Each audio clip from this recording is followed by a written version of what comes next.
তো গাইস এরকম ভিডিও এখন আপনি বানাতে পারবেন। তো কিভাবে আপনি এরকম ভিডিও বানাবেন সেটি আজকে আপনাদেরকে আমি দেখিয়ে দিব। তো এরকম ভিডিও বানানোর জন্য প্রথমে আপনাকে ভিডিও শুট করে নিতে হবে। ভিডিও শুট করা হয়ে গেলে প্রত্যেকটা ভিডিওকে হচ্ছে আপনারা ছোট ছোট অংশ করে কাট করে নিতে হবে, ঠিক আছে? এরকম কাট করে আপনারা মিলিয়ে নেবেন। মিলিয়ে হয়ে গেলে হচ্ছে আপনারা মুখের সাথে একটা ফায়ার লাগানো লাগবে। তো ফায়ারটা কোথায় পাবেন? ফায়ারটা আপনারা ইউটিউবে সার্চ করলে পেয়ে যাবেন। তাছাড়া যদি সেখানে না পান, আমার টিকটক আইডির বায়োতে আমার টেলিগ্রাম চ্যানেলের লিংক দেওয়া আছে, সেখানে গেলে হচ্ছে আপনারা এই ফায়ারটা পেয়ে যাবেন। ফায়ারটাকে হচ্ছে ওভারলে করে নেবেন। ওভারলে করা হয়ে গেলে আপনারা চলে যাবেন ব্যাকগ্রাউন্ড রিমুভ, সেখানে যা হচ্ছে ক্রোমাকের মাধ্যমে এই ফায়ারটাকে হচ্ছে আপনারা অ্যাডজাস্ট করে নেবেন। ক্রোমাকের মাধ্যমে যখন ফায়ারটাকে আপনারা অ্যাডজাস্ট করবেন তখন হচ্ছে আপনার মুখের সাথে এই ফায়ারটাকে মিলাতে হবে। মিলানোর জন্য হচ্ছে আপনারা লেয়ারে প্রথম হচ্ছে একটা কি ফ্রেম অ্যাড করে নেবেন। যখন আপনার মুখটা যেভাবে মুভ করতেছে আপনার এই লেয়ারটাকে সেভাবে মুভ করাতে হবে। তো সেভাবে হচ্ছে আপনারা কি ফ্রেমের কাজটাকে করে নিতে হবে। তো ভিডিওটা দিকে একটু ভালো করে আপনারা খেয়াল করলে বুঝতে পারবেন যে আমি কিভাবে কি ফ্রেমটা অ্যাড করতেছি, কিভাবে মুখের সাথে আমি ফায়ারটাকে অ্যাড করতেছি, ঠিক আছে? যদি আমার থেকে হচ্ছে আপনার অ্যাক্টিংটা ভালো হয় তাহলে হচ্ছে আপনার কি ফ্রেমের কোনো কাজ লাগবে না, জাস্ট আপনার মুখের সাথে ফায়ারটাকে বসিয়ে দিলেই হবে। তো এখানে মূল কথা হইতেছে আপনার মুখের সাথে ফায়ারের যে কম্বিনেশনটা এটা সুন্দরভাবে হইলেই হইছে।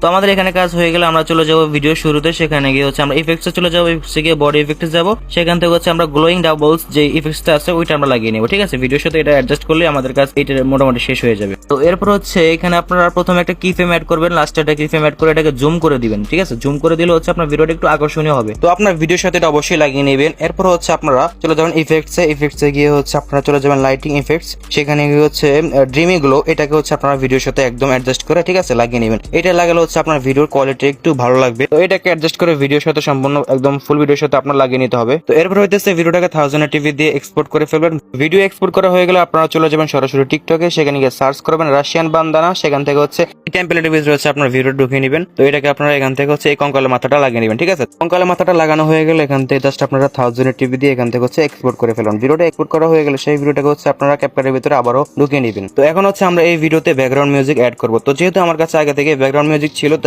আমি সেই ব্যাকগ্রাউন্ড মিউজিকটা এই ভিডিওর সাথে লাগিয়ে নিলাম, ঠিক আছে? তো আপনাদের যদি কোনো ব্যাকগ্রাউন্ড মিউজিক সিলেক্ট করা না থাকে তাহলে আপনারা সরাসরি টিকটক থেকে ব্যাকগ্রাউন্ড মিউজিক লাগিয়ে নিতে পারেন, বা আপনারা হচ্ছে টিকটক থেকে ডাউনলোড করে এখানে লাগিয়ে নিতে পারেন। ভিডিওটা একবার চেক দিব, সবকিছু অ্যাডজাস্ট থাকলে জাস্ট আমরা এখান থেকে 1080p দিয়ে ভিডিওটাকে এক্সপোর্ট করে ফেলবো। তো চলুন আমরা দেখে এসে আমাদের ভিডিওর রেজাল্টটা কিরকম হয়েছে।